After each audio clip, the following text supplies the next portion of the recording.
Ora viva, sejam então bem-vindos a mais uma emissão, aqui onde já sabe, os últimos são os primeiros. Boa noite para quem nos vê em direto na RTPN e boa tarde para quem nos acompanha nesta quinta-feira na 2. Na emissão de hoje acompanhamos os mais últimos dos últimos, que é como quem diz aqueles que ainda não marcaram. Não marcaram, é uma maneira de dizer, porque no fim de semana quebraram esse jejum. Havia uma equipa, o Vasco da Gama, que em 10 jogos nesta temporada ainda não tinha conseguido sequer um golo. Mas com a presença das equipas de reportagem da Liga dos Últimos, quebrou-se o jejum. Há jogos para ver nesta emissão: Casa Pia, Vasco da Gama e Ouroço da Praia com o Académico do Paço. Para já, o nosso painel habitual e também o convidado, professor Hernani. Ora, viva, como está a vida? Está ótimo. Está ótimo. Está ótimo, sim, senhor. Dia de frio, o tempo continua esplendoroso e é o verão. Até lhe deram uma cadeira azul hoje? É verdade, é efetivamente... Vamos lá um bocadinho para o lado. Não, é azul, eu tinha pedido e, de facto, a regi, ou a produção, ou a realização, não sei quem foi, sei que tiveram bom gosto. Mas foi o aderecista, o Elísio. O Elísio teve bom gosto. O meu pedido foi efetivamente atendido com uma autêntica prece.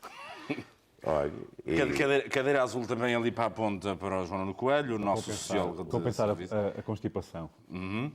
E o nosso convidado de hoje, esperamos vê-lo por cá mais vezes, o Rui Batista, uma cara conhecida não aqui na RTPN, mas nos tempos, também na RTPN, já tem estado cá várias vezes como convidado, mas nos tempos da IMTV. Lá, Rui, como é que está? Estás pronto para este grande desafio de hoje? Claro, boa noite. E quero dizer que a cadeira do professor esta semana tem 3 pernas. É azul e tem três pernas, não é? Sim, atenção.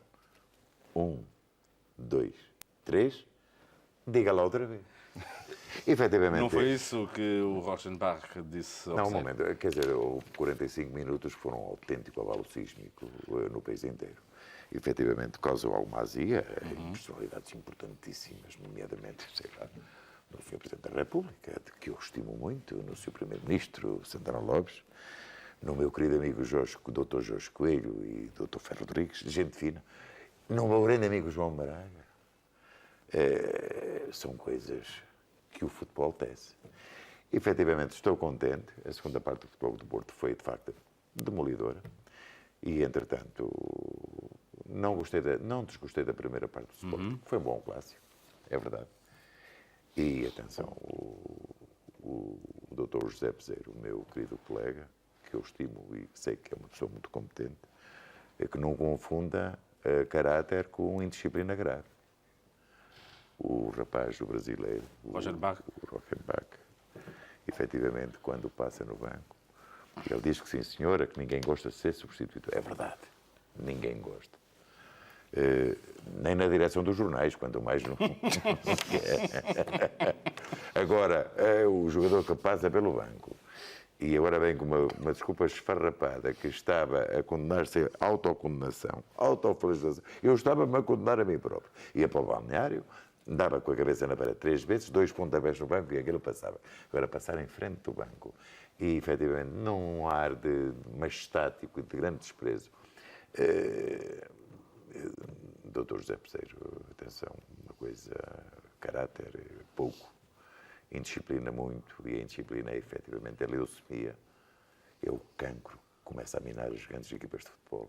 E o Sporting é uma grande equipa de futebol. Aqui, onde os últimos são os primeiros, todas as semanas fazemos a conta a todos os campeonatos nacionais de séniores e depois de somarmos todas as tabelas encontramos os líderes do nosso campeonato. E então, aqui na Liga dos Últimos, esta semana estamos assim, o Salgueiros continua na frente, é o líder da tabela da Liga dos Últimos. Vamos então a esta tabela, como já disse, que é liderada pela equipa do Salgueiros, é a que tem mais golos sofridos, continua com 0 pontos na segunda divisão B, Zona Norte, 39 golos sofridos. O Ouroço da Praia, 2 golos marcados, conseguiu os primeiros 2 golos, 27 golos sofridos. Carvalheira, de Coimbra, com 6 golos marcados, 30 sofridos. Os Minhocas, da terceira divisão Série Açores. O Figueiró Granja, da Associação de Futebol da Guarda, que subiu na nossa tabela. Todos eles têm 0 pontos, como se vê aqui.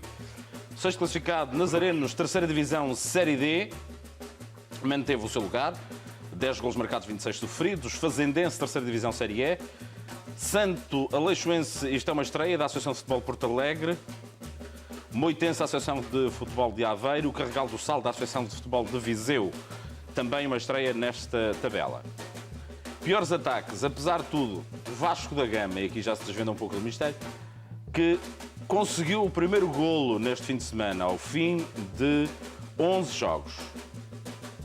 O Figueiró Granja, da primeira divisão da Associação de Futebol da Guarda, tem também um golo marcado de todos os campeonatos. É aquele que está nesta situação de ter apenas um golo e acompanha a equipa do Vasco da Gama, da segunda divisão B, Zona Sul. Na Zona Norte, o Salgueiros é a pior defesa de todos os campeonatos.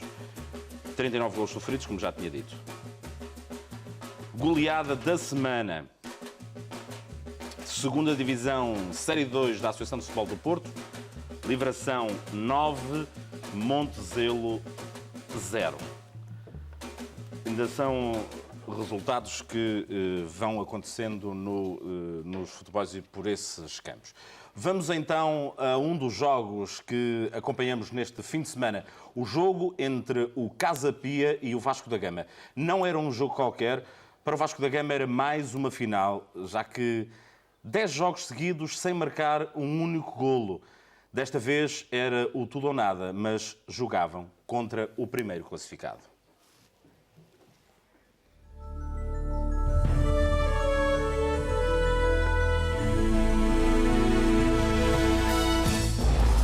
O Vasco da Gama de Sines, da 2ª B Zona Sul, chegou a Lisboa depois de uma semana bastante atribulada. A somar à crise financeira, surge a crise diretiva. Mesmo a Assembleia Geral da passada sexta-feira teve resultados pouco líquidos. Mas pelo que eu sei, ficou tudo pronto, em águas de bacalhau. Não apareceu nem parte financeira, nem ninguém queira tomar conta dos clubes. O Presidente pediu admissão. Paralela à falta de dinheiro e agora de dirigentes, corre uma secura maior, a falta de golos. Ao fim de 9 jogos para o campeonato e 1 para a taça, ainda ninguém gritou golo em Sines. Entre remates à estrutura da baliza, ao lado e penaltis falhados, já eram 900 minutos sem golos. 900 minutos sem festa, 900 minutos sem abraços. Mas 900 minutos com esperança. Nós temos fé de aparecerem, porque há de um dia há do posto de desviar-se da bola, que tantas bolas, umas ao posto, outras à trave. Porque o problema número 1 a equipa tem jogado bem. Tem arranjado oportunidades para marcar. Não tem tido a sorte da coisa. Seria ao 11º jogo da época que a sorte ia entrar em campo pelo Vasco da Gama? O adversário desta vez era o Casa Pia, um clube com uma grande história, ou não tivesse sido um dos 8 clubes fundadores do Campeonato Nacional de Futebol em 1938. E, com tanta história, os casapianos sabem bem que os golos, por vezes, dependem mais da sorte que do engenho. Pelo que eu penso, têm sempre jogado de forma a tentarem ganhar jogos. Têm tido, em alguns sítios, infelicidades, que eu digo que no futebol não há infelicidades, não metem golos e os outros metem, que é a lógica do futebol. Quem mete golos é que ganha. E com o Casa Pia à frente da classificação, um misto de simpatia e piedade leva à hipótese de atingir, no Pinamanique, o cúmulo do desportivismo. Ceder um golo para animar os adversários. Eu cedia, desde que o resultado já tivesse feito e houvesse 2 ou 3-0. Da minha vontade, não tem problema nenhum. Até dou um sinal ao guarda-redes para deixar sofrer ao Sérgio, que é muito meu amigo. Do lado do pouco concretizador Vasco da Gama, apesar da diferença classificativa, resta a fé no redentor golo. Vamos lá ver, eles estão com fé, e eu também, mas temos 11 no outro lado contrário. Nos olhos dos fracos e oprimidos surgiu uma centelha de esperança quando viram na bancada um super-herói. Mas o Batman de Monsanto, como indicia a cor da capa, é na realidade adepto do Casa Pia. E talvez devido ao Homem Morcego, ainda durante o primeiro quarto de hora, apareceu um golo.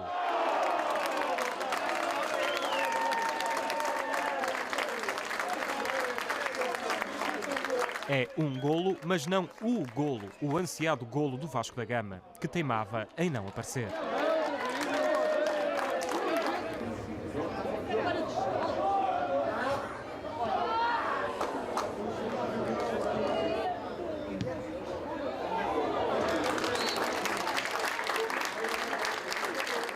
Ao intervalo, os adeptos lisboetas não percebiam a má vontade da bola com o clube adversário. Eu estou admirado é jogarem assim desta maneira e não terem ainda marcado. É assim que eu estou admirado.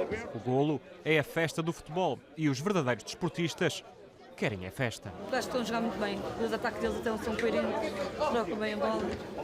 E acha que vai ser hoje que vão conseguir? Talvez. Não. Se a gente ganhar, eles podem marcar, não se importa. Nas bancadas, um adepto do Vasco da Gama agradece a simpatia, mas não acha que os jogadores, incluindo o filho, estejam presos à pressão de concretizar. Não, os jogadores não andam em baixo, os jogadores andam à vontade, o grupo é ótimo. Pronto, é um bocado de falta de sorte, como acontece no futebol, como noutras equipas acontece, não só no Vasco da Gama. Ainda se lembra como é que se comemoram gols ou não? Ainda à vontade, e só espero que seja hoje aqui para comemorar. É como andar de bicicleta, mas com o início da segunda parte, o cronómetro recomeça a fria marcha.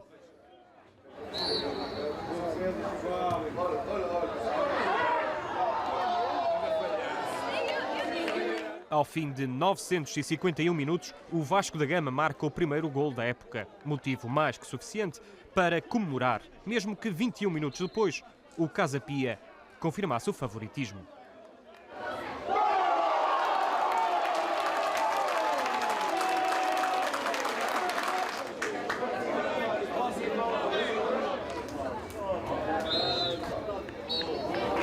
No final, os sócios do Casa Pia estavam satisfeitos com a vitória dos gansos e com terem tido o raro privilégio de assistir a um golo. O golo do Vasco da Gama. Ganhamos. Por uma questão de solidariedade. Ganhamos. Uma questão de solidariedade.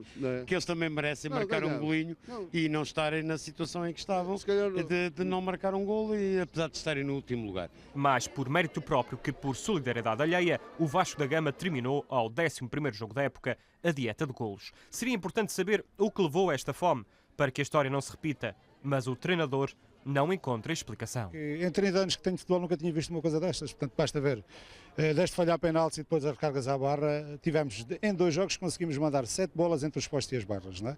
E tem continuado sempre assim, e basta ver o golo hoje ainda bater no guarda-redes, tivemos mais 2 ou 3 situações antes de concretizar e de fazer o nosso golo, é de facto uma velocidade incrível, não há explicação. Não há explicação, mas até ao caminho das vitórias, o Vasco da Gama ainda vai ter que enfrentar muitos adamastores. Eu penso que o Vasco da Gama tem muitos cabos de instrumentos para ultrapassar, já que continua a ter dívidas os jogadores não receberam ainda o último mês de salário, tem um plantel com 14 jogadores apenas, para uma segunda divisão B, ainda por cima uma equipa amadora onde os jogadores praticamente todos eles trabalham, é muito complicado. O treinador do Casa Pia reconhece valor ao Vasco da Gama, mas não se esquece do resultado mais importante do jogo. O mais importante disto tudo é os 3 pontos que nos consolidam no primeiro lugar. Aparentemente só o presidente do Casa Pia é que não gostou do jogo. Acho que o Casa Pia hoje jogou pessimamente. O desagrado do presidente pode ser por o Casa Pia ter acolhido o golo do pouco concretizador ataque do Vasco da Gama. Sérgio, o único guarda-redes batido esta época pelo Clube de Sines, encara a situação com naturalidade. Normal, tranquilo. Foi um lance de infelicidade.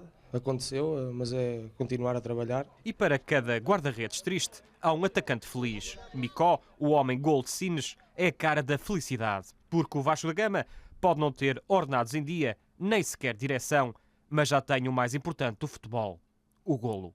Há uma imensa felicidade de, pela primeira vez, termos conseguido marcar um gol na segunda B.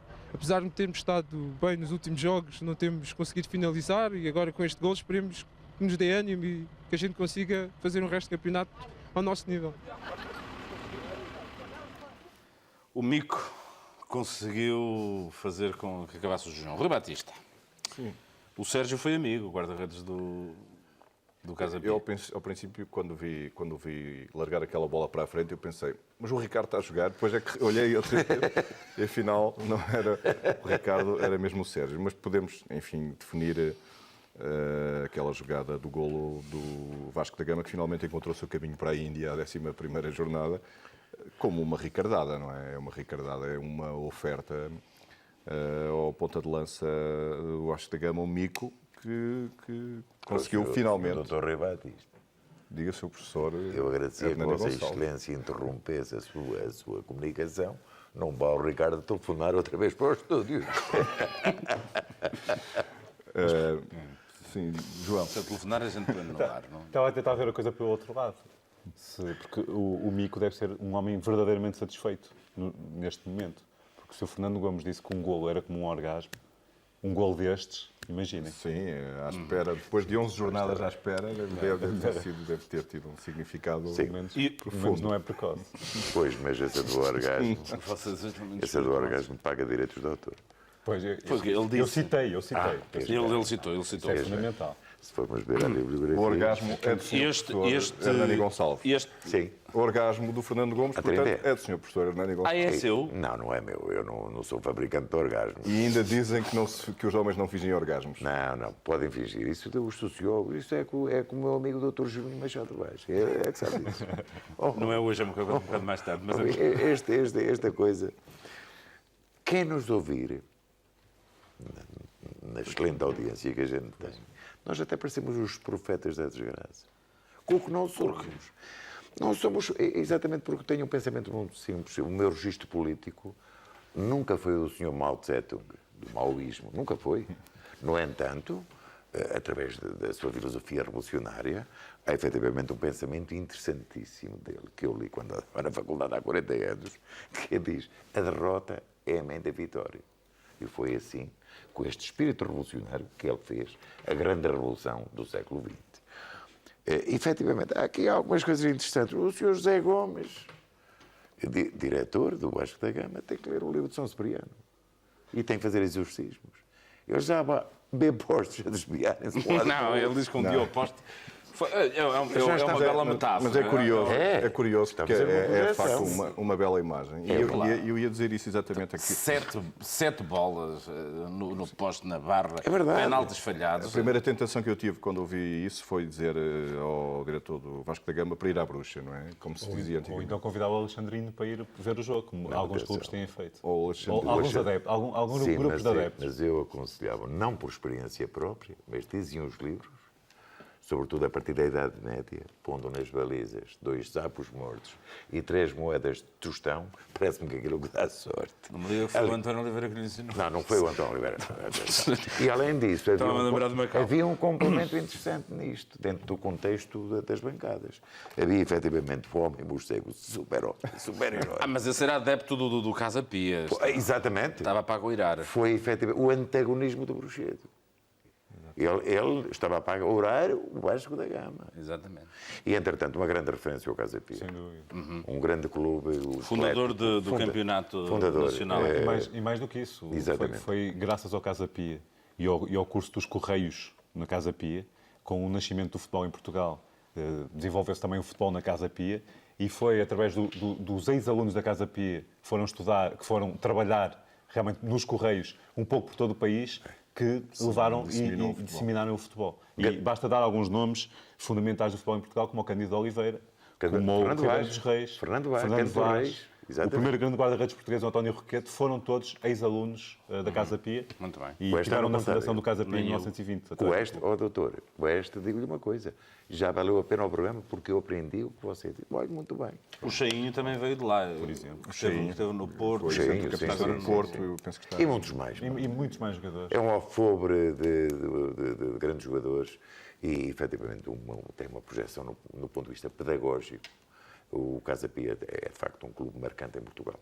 E vai à frente no campeonato da 2ª Divisão B Zona Sul a tentar a subida neste ano. Por isso é que a deslocação do Vasco da Gama ainda era mais difícil. Havia ainda outro clube sem marcar golos neste campeonato, o Arouço Praia, dos campeonatos distritais de Coimbra. Mais uma vez, a equipa de reportagem da Liga dos Últimos lá esteve e quebrou-se bem isso.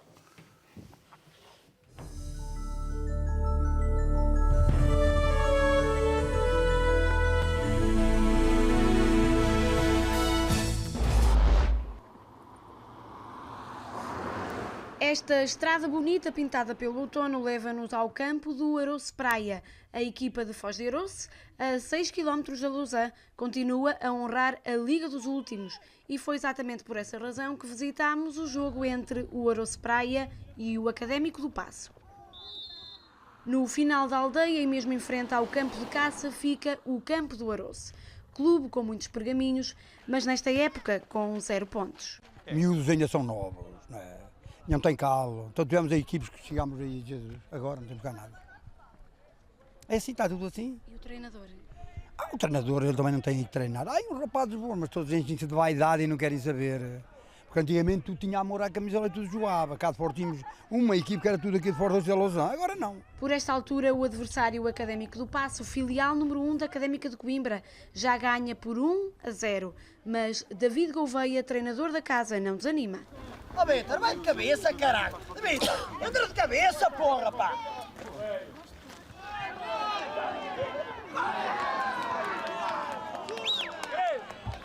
Vai, Fernando, vai! Pronto, sai melhor, pá! Ó, Fernando!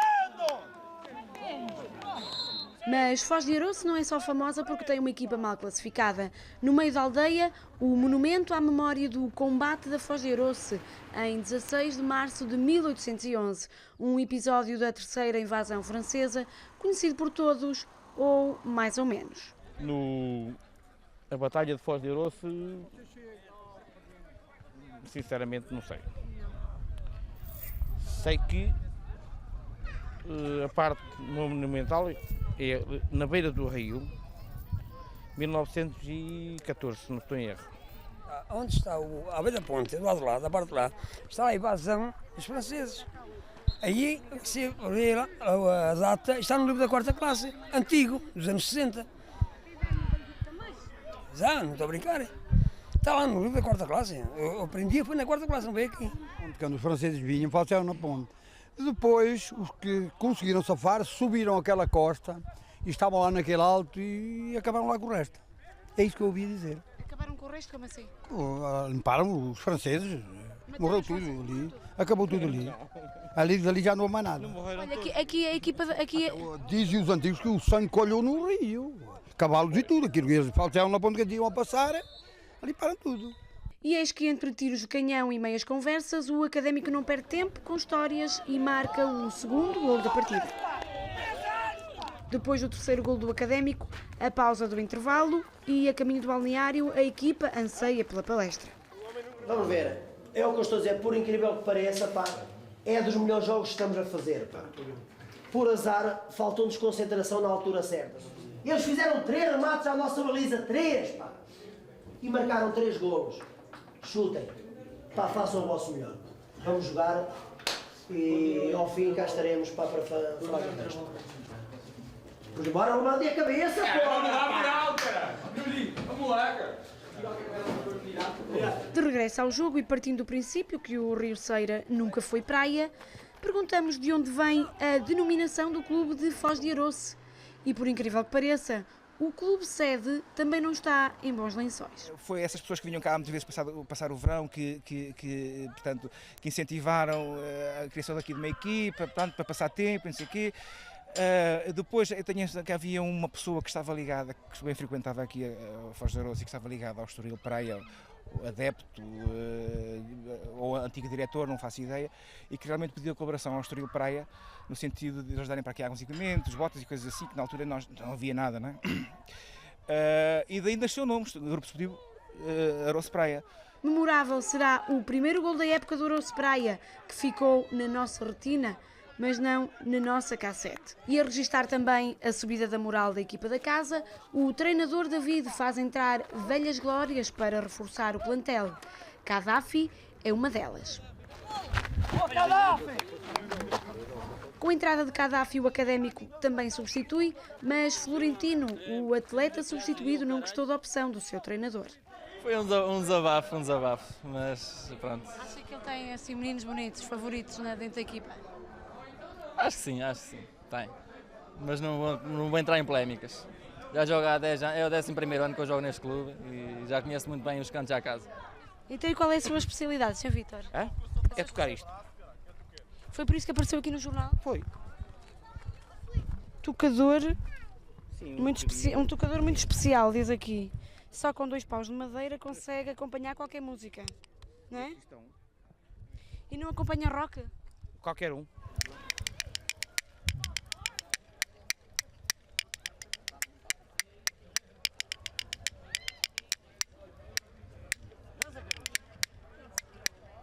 Cinco minutos mais para Vítor Fonseca mostrar o que sabe e a equipa da casa mostrar o que vale. Lisboa, não sejas francesa, tu és portuguesa, tu és só para mim.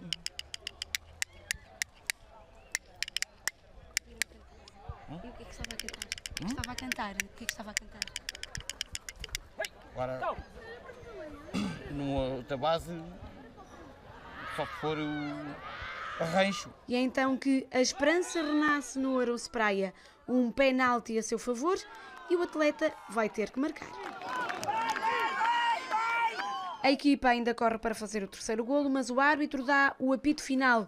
O Arousa volta a perder, mas desta vez já ninguém lhe tira os primeiros golos da época. Após 7 derrotas seguidas, David Gouveia, o treinador, não sabe explicar por que razão estes jovens atletas, descendentes dos homens que fizeram frente aos franceses há quase 200 anos, são incapazes de entrincheirar um adversário do mesmo distrito. É uma equipe muito nova, de jogadores que 17, 18 anos, temos alguns mais idosos que tentaram vir a reforçar, mas desde a altura em que eles vieram não demos o tempo suficiente de preparação e deu umas lesões que estragou um pouco o trabalho que nós efetuamos.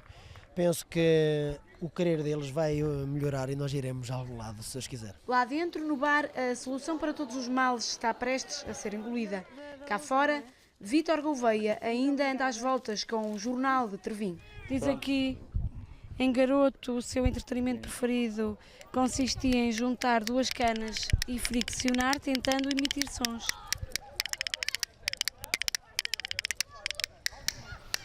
Já não há tocadores de castanholas assim. E estávamos nós.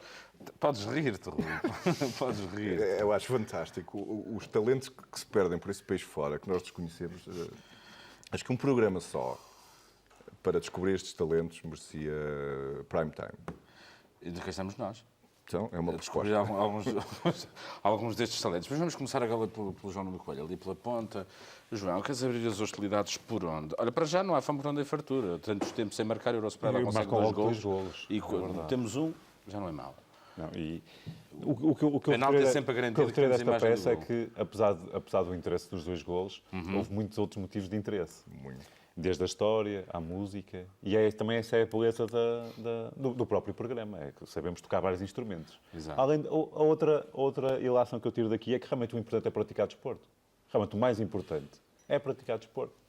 Ali o bom ambiente, não vimos ninguém a protestar, ainda no outro dia estava a pensar isso na bancada do Dragão. Às vezes as bancadas foi substituído. Sim, e ele se parecia um bocadinho contaminado pelo Rockenbach. Mas às vezes dou por mim a pensar, mesmo na bancada dos jogos de futebol profissional. Depois deste. Então foi o Rockenbach que aprendeu com este, pronto. Este foi no domingo à tarde. Não, mas às vezes dou por mim a pensar nos jogos de futebol da Primeira Liga. O próprio ambiente de uma bancada de futebol muitas vezes é muito pouco respeitável, muito pouco interessante e até muito pouco saudável. Tantas pessoas ali a descarregarem a sua frustração. Ao menos aqui sente-se um ambiente positivo. Eu estou completamente de acordo com o que diz João. Os americanos têm uma expressão que usam muito acerca do beisebol e também do basquetebol, the love of the game, o amor pelo jogo.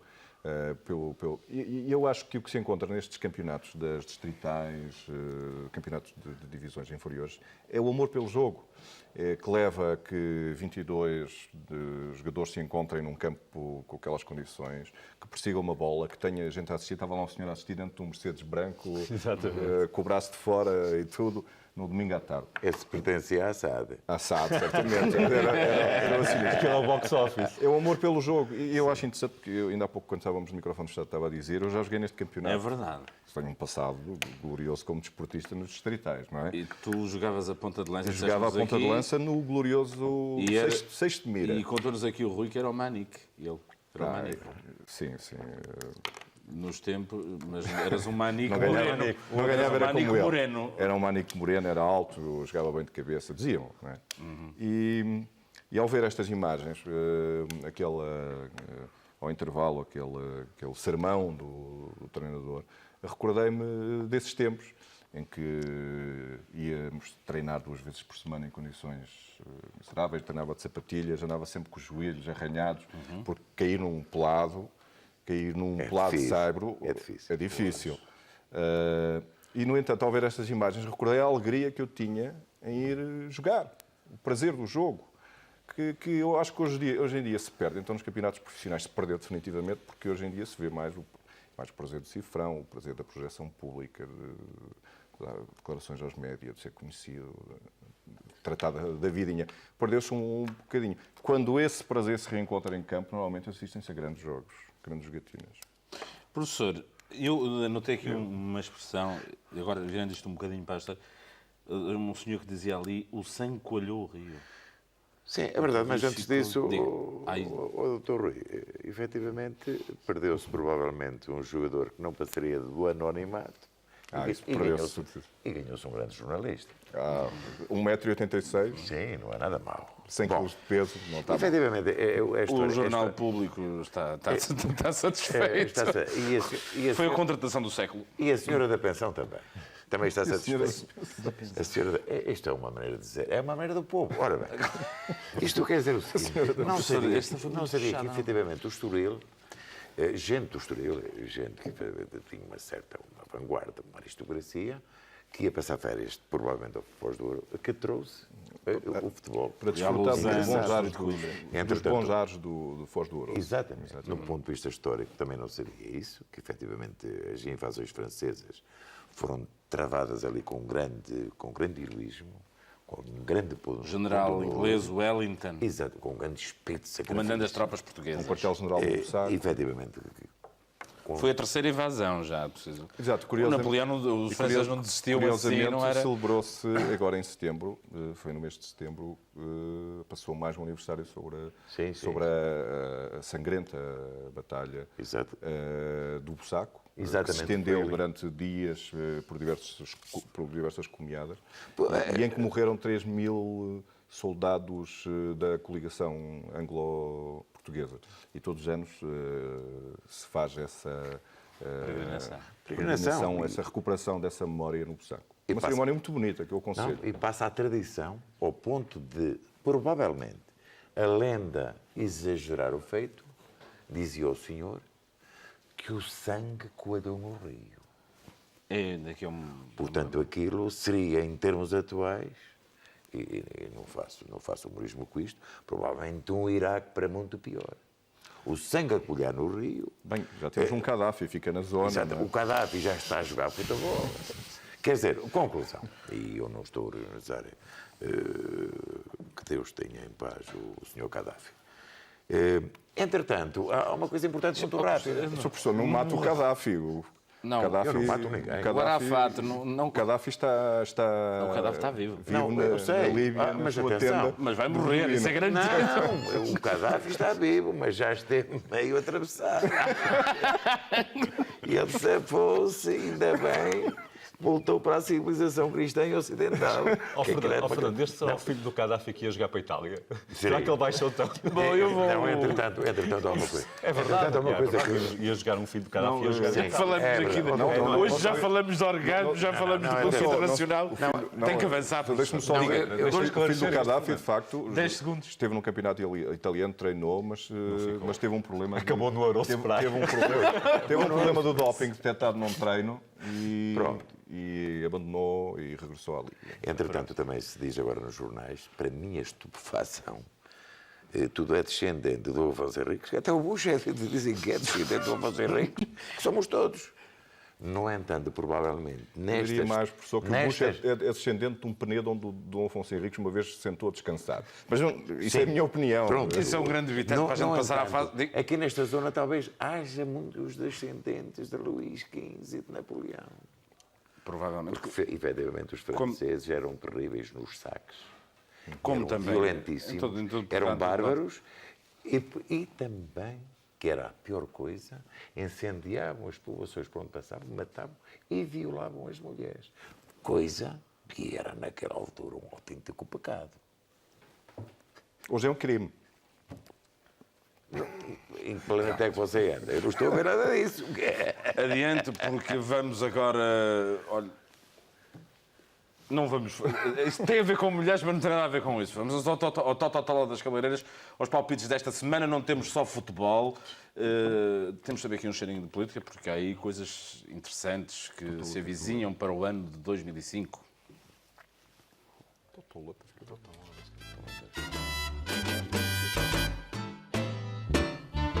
Na 8ª edição do Tototola das Cabeleireiras, a Liga viajou até Espinho. Na nossa já bem conhecida incursão pelos cabeleireiros, hoje os palpites saem do Salão Cremilda e Salão Madame. Mas as apostas não se ficam pelo futebol, elas descem aos confins da vida política portuguesa. No Salão Madame, a Liga dos Últimos descobriu que, por detrás de uma cabeleireira com tesoura, há vontade e ambição políticas. Começava logo, muitos das cabeças que lá estão na política iam logo para a rua. E o que eles ganham dá para matar a fome a muitos portugueses. Não se admite um político ganhar tanto dinheiro quando um mísero ganha uma merdinha de um salário mínimo. As reformas não valem um sarol. Tudo está mal. Já no Salão Cremilda, fomos encontrar uma família e um cabeleireiro dentro de casa. Nós somos 5 filhos. O meu pai é portista e nós todos temos um clube diferente. Como assim? 5? Um é portista, 2 são portistas, um é sportinguista, um de Belenenses e um era benfiquista. E a Pitucha... Que nem nem sopas. Passou a ser benfiquista depois de casar.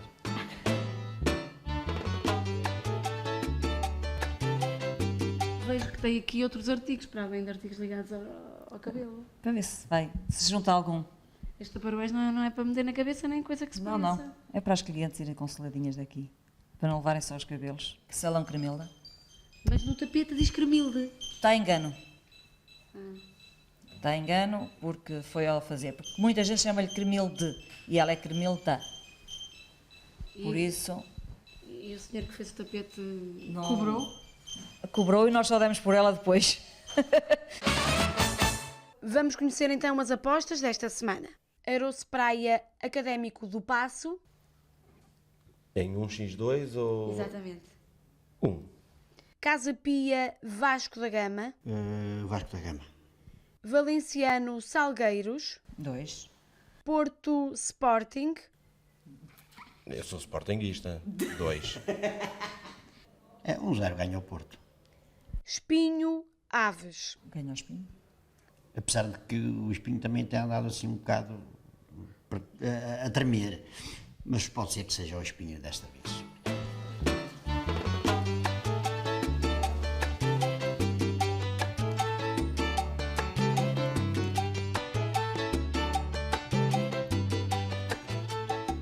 E gosto de vir aqui ajeitar o cabelo.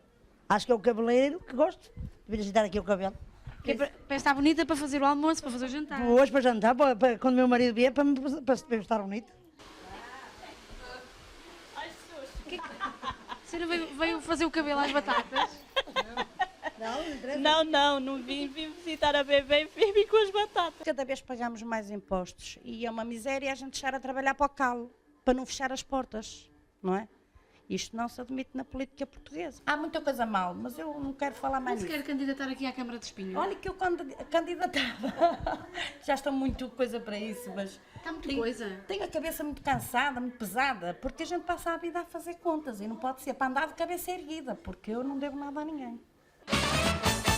Vamos conhecer então as apostas desta semana. Aroço Praia Académico do Paço. Também disse X. X podes. Casa Pia Vasco da Gama. Pode ser um X. Valenciano Salgueiros. 1. Porto Sporting. É melhor Sporting porque eu não gosto do Porto. Só rouba. Rouba o Benfica. Assim descaradamente. Por isso eu não quero. Quero antes o Sporting. Espinho Aves. 1. O Espinho ganha? Ganha o Espinho. Mas o Espinho anda muito mal. Mas eu gosto de Espinho, porque o Espinho é sempre o meu clube. Eu gosto. É a minha terra, não troco o Espinho por mais clube nenhum.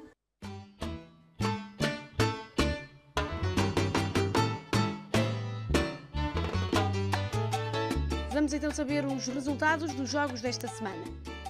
Aroço Praia 2, Académico do Paço 3, Casa Pia 2, Vasco da Gama 1, Valenciano 2, Salgueiros 0, Porto 3, Sporting 0, Espinho 1, Aves 0. Cavaco Silva, António Guterres. Nem um nem outro, menina. Olha que eu acho que as coisas estão mais para o Cavaco Silva que para o Guterres. O tempo do Guterres já lá vai e o tempo do Cavaco Silva vem aí. Só ele é que deitava o peixe. Toda a vida eu gostei do Cavaco. E gostava que ele entrasse outra vez. Como ele, não há nenhum. Em questão de política, não. Ele tinha mais pulso, mais pedal, mais garra. E o que é que me tem a dizer sobre o Orçamento Geral do Estado? Não percebo nada disso. Quer dizer, são tantas os altos e os baixos que não chego a conclusão nenhuma. E o seu orçamento, como é que está? O meu está muito em baixo. Os ordenados cada vez mais baixos, as coisas cada vez mais caras, não há respeito de ninguém, é matar e andar. E acha que a culpa é do orçamento também? Eu acho que sim. É o governo.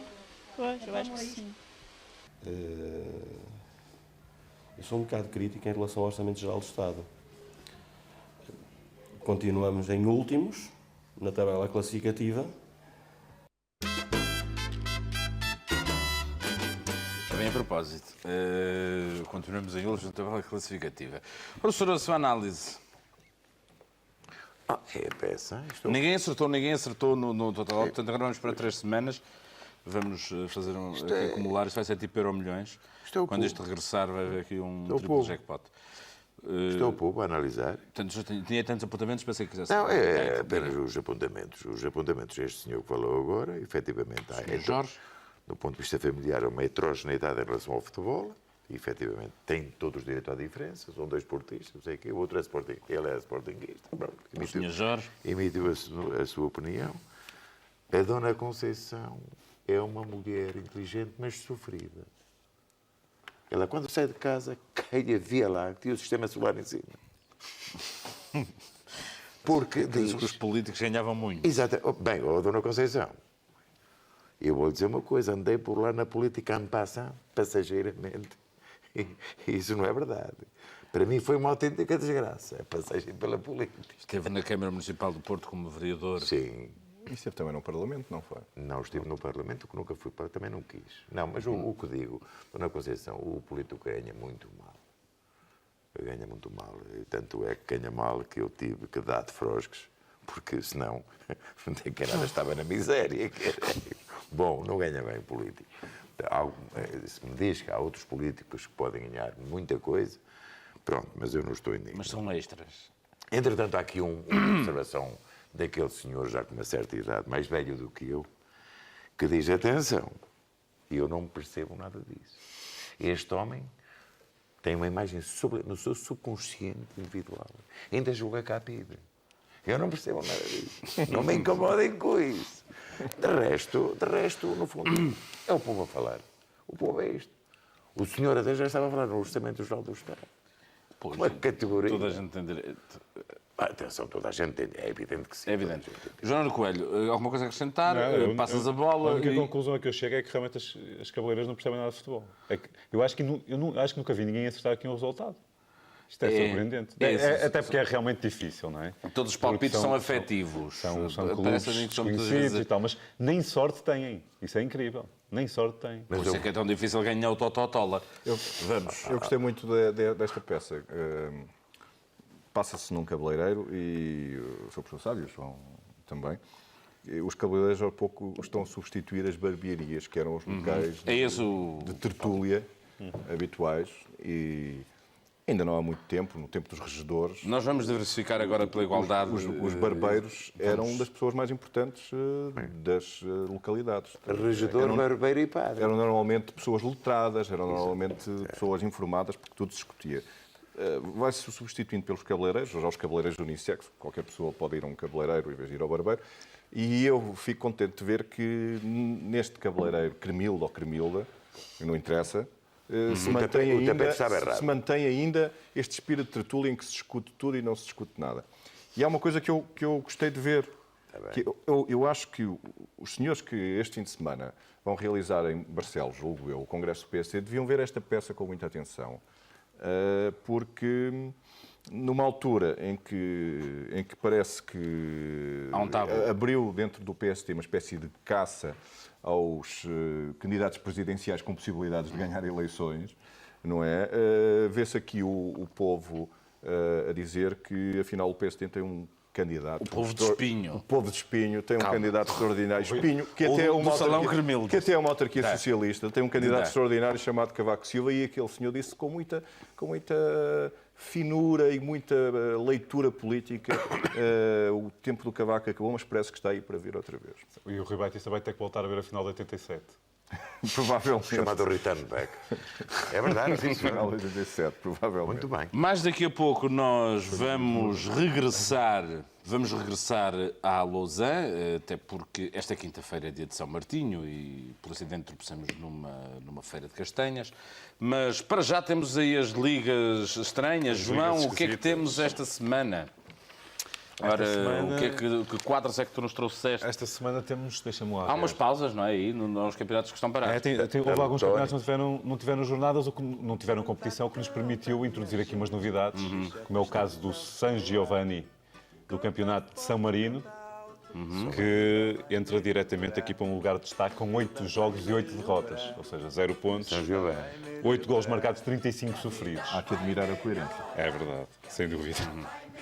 Ao mesmo tempo, ele está o Lanelli, que já vem da semana passada e que se manteve também nas 8 jogos, 8 derrotas. Portanto, continua numa boa posição na Liga dos Últimos das Ligas Esquisitas.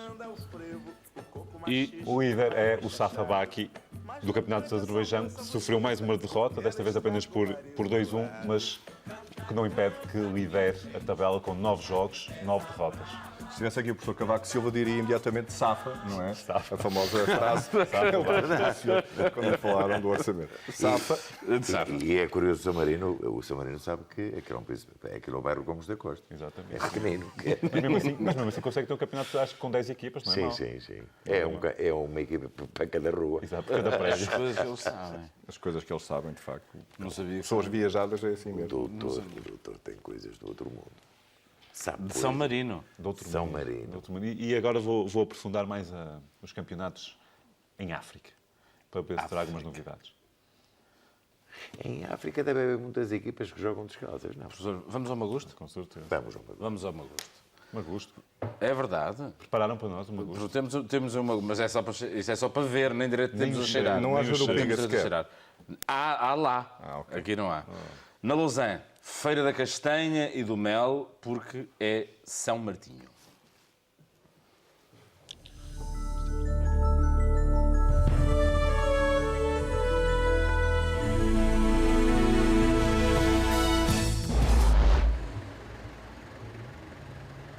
Seis quilómetros adiante de Foz de Aroço fica a sede do Conselho, Lausanne. De passagem pela vila, cheiram-nos a mel e a castanhas assadas e foi por isso que parámos na 15ª Feira do Mel e da Castanha. Você chama-se António Lopes, não é? Sim, exato. E é produtor de mel. E aguardente de mel. E bela cera de abelhas, cera de... Cera verdadeira, autêntica. Cera verdadeira, esta aqui é cera pura, não é? É cera pura, exatamente. É o senhor que faz isto? Sou eu que faço isso. Tenho moldes, mas sou eu que faço. E o mel é o senhor que faz também? O mel não sou eu que faço, é as abelhas. O óleo é bom para os intestinos, para a circulação do sangue. Mas como é que se come? Mistura-se com o café e o leite, não coisas, café com leite ou com chá. É uma maravilha, faz muito bem. E a após-trata do homem, do senhor. Para os, como é que se diz? Já não sei. É um cortiço em miniatura, para enfeitar. As suas abelhas moram assim em apartamentos destes? Estes são muito pequeninos para elas, são muito pequeninos. Mas são assim tão bonitos? Agora não se usa muito isto, porque isto agora é um bocado complicado trabalhar com isto. Trabalha-se mais com a colmeia, que é muito mais fácil e muito... Já foi picado alguma vez para alguma vez? Mas isto também diz que faz bem, portanto... Faz bem a quê? Sei lá, aos ossos e nessas coisas assim. Se as abelhas tivessem um partido, qual é que seria o partido das abelhas? Sei lá, isso agora é um bocado complicado. Isso seria o partido dos trabalhadores, só que elas trabalham muito, são incansáveis. Porque se todos trabalhássemos assim, isso seria um mar de rosas, porque toda a gente viveria bem.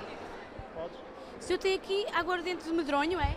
Não, não é de medronho, isto é aguardente, é licor de mel e de japiga. Mas tem aqui medronhos?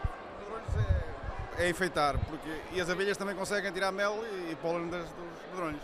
Pensei que estava a vender e lhe pedi para me vender os medronhos. Não, medronhos não, isso não. Não vende? Não, eles não são para vender, são só para enfeitar. E não posso comer um destes medronhos? Isso pode comer à vontade, isso não tem problema. Vês, Fernando? Os medronhos é isto. O senhor come mel? Como mel, como. E gosto muito de mel. Até tenho lá mel. Eu também, poucas colmeias, mas de vez em quando já ando por lá, de vez em quando. E a minha vida estava presa por um fio, onde apareceu o transplante, que fui transplantado há 11 meses. Vai fazer agora um ano, no dia 26. Primeiro transplante ao coração. O primeiro transplante ao coração. Em Portugal? Em Portugal, na Universidade de Coimbra, por o professor Manuel Antunes. Portanto, a esses médicos, não posso dizer melhor desses médicos, e Deus deu muita saúde, que eles olharam para a minha vida.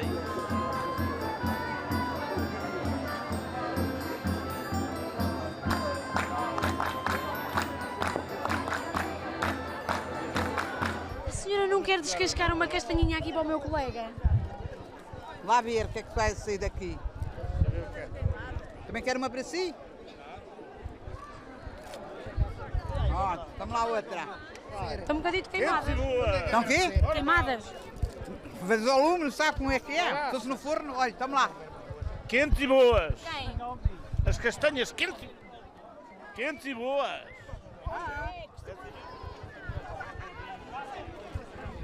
Está muito queimada. Estavam ali a dizer, as pessoas estavam a assistir, que os senhores não eram muito bons a assar castanhas. Não somos muito bons, não. Então, porra, não há melhor que a gente. É, então. Só estão queimaditas.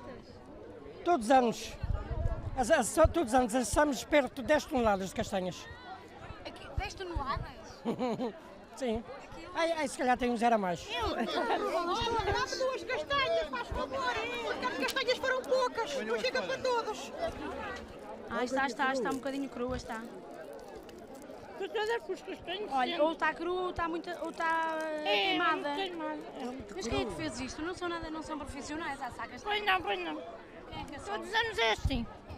Portanto, o segredo da castanha no fim da assada havia de ser abafada, que é para a castanha ficar mais macia. Como é que se abafa? Portanto, havia de ser com ramos verdes agora, ou com mais coisinhas mais úmidas, para estarem mais... Este pessoal aqui não deixa mesmo abafar, vai lá. Agora quer tudo comer, né?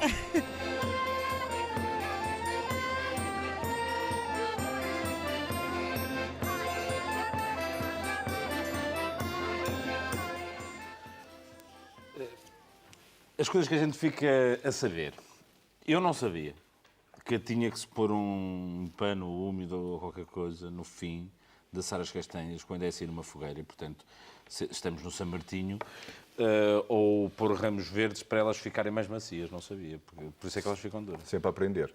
E, aliás, deixa-me que te diga que depois termos visto o senhor que fazia música com os pauzinhos, depois vimos aquele senhor que fazia aquelas obras de arte com cera. Exatamente. Sempre descobrindo talento. Ser eu acho, Fernando, que este programa termina com uma grande castanhada, o que nos leva outra vez para o futebol, porque também há grandes castanhadas no futebol. Isto faz-me suspeitar que ninguém nos quer nos seus campos, porque agora vamos para as feiras já. Parecemos um número 2 do governo. Mercados e feiras é a nossa especialidade. Diga, professor. O senhor está tão...